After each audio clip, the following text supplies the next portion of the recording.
The stockman's camp.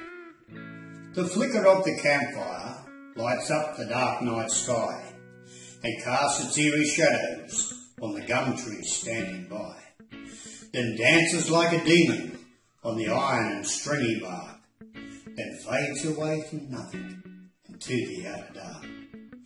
And way above the canopies, a blaze of stars on high stretch across the heavens in the dark, vast winter sky. The drifting embers crackle, or the dampers cooking's through, as the stockmen boil their billy for want of a warmer brew. The firelight flickers higher as the coals are gently stoked, while stockmen fill their bellies, tell yarns and sit and smoke. The swags are rolled out ready, for it's here they'll camp tonight, with little cattle calm and steady beneath the pale moonlight. A lonely steer bellows, and a night owl answers back, but there's little more to stir the mob as they camp out on the track. The drovers' dogs are weary as they curl up by the fire, and to drove the cattle further they're showing no desire. But better dogs are hard to find, and they more than earn their keep, as the kelpie and the cattle dog doze off by the drover's feet. The jingle of the hobbles on the horses as they graze sends a message to the stockman that the horses have not strayed.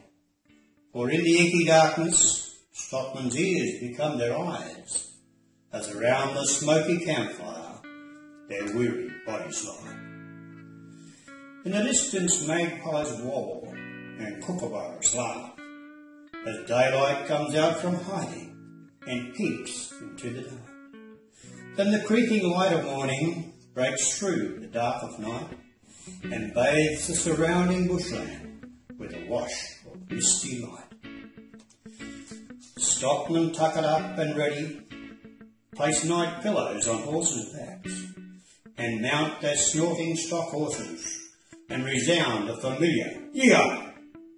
As the cattle begin slowly moving, a report of the lash is heard, as onwards to their destination they push forward the lingering herd. Old mate. On a hillside in the way outback, a lonely drover stands before a little mound of dirt, his hat held in his hands. A makeshift cross from branches found marks the spot where old mate lay.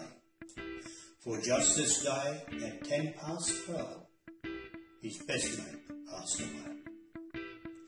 The drover's eyes were wet with tears.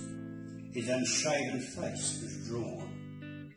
His head hung low upon his chest as his little mate he mourned. He was just a little mongrel breed, part dingo cattle cross, found by the drover 10 years ago, wandering aimlessly and lost. He travelled on the drover's lap and in his saddlebag till he found his legs to run beside the ambling drover's nag. He learnt to heel and stay behind whilst droving on the plain, but still found a place in the drover's coat to shelter from the rain.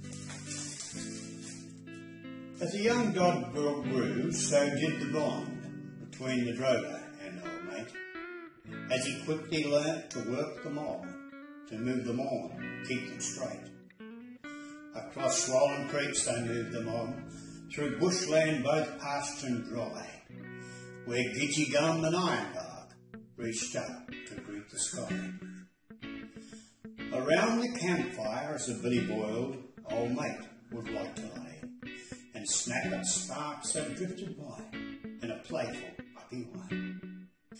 And when stars appeared in the winter sky, along that droving track, he'd curl up by the boss's side, his head upon his lap.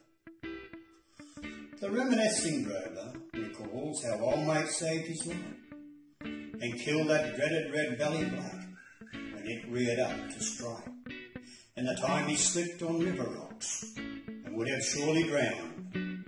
Old mate mate jumped in and held him fast, then dragged him to high ground.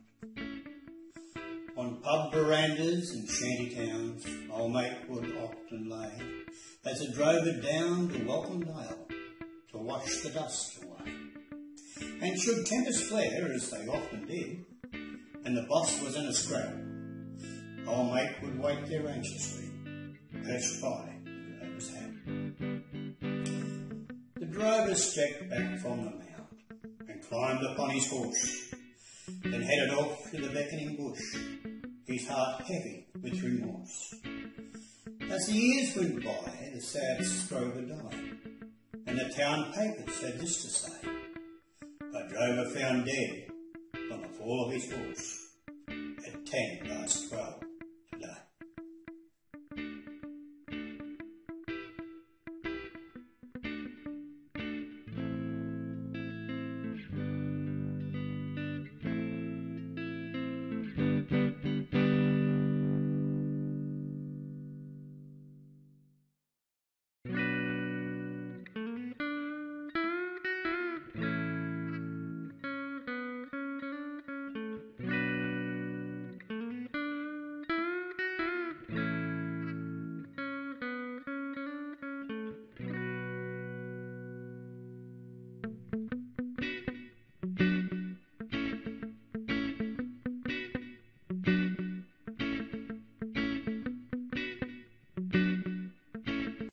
But yeah, I always loved painting. I wasn't in right word school. I knocked around a bit as a young fella, but I always loved painting.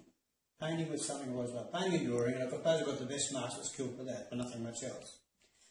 I started painting when I went to, when I was a meat inspector, and I went to Expo with some paintings I'd done on timber.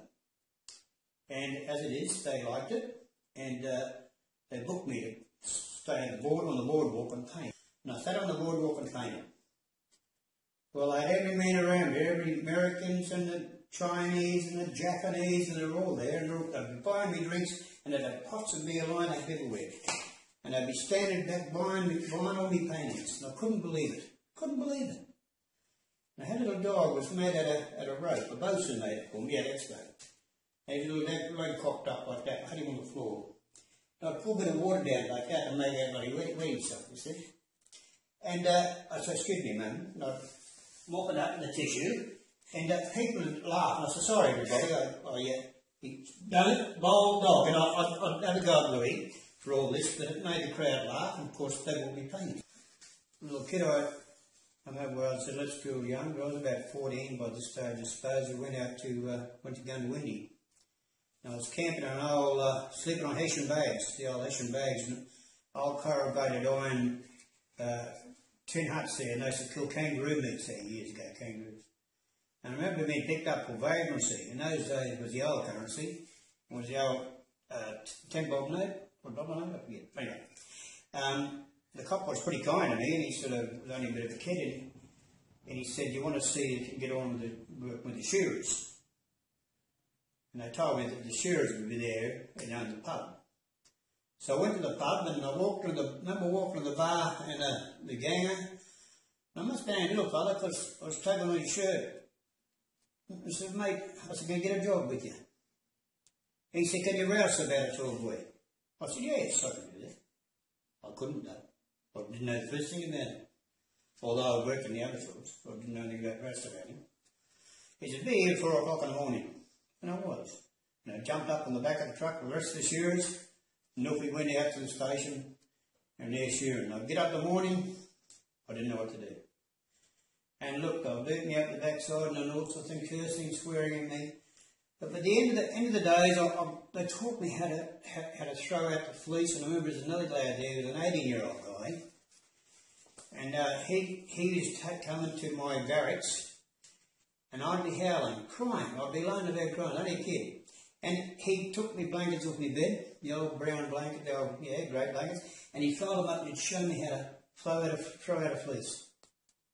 And I did that, and I got good at it. And the shearers took a shine to me, because I only a little fella, I suppose. And as the time went on, the shearing cut out, they wanted me to come with them on to the next street, next station. And I was at tossing up where to come home, go home or go with the shearers. But when I went home, I thumbed a ride all the way back from Gundy down to Brisbane. A lot of things like that in my life. But I painted oils and I enjoy myself and I love what I'm doing.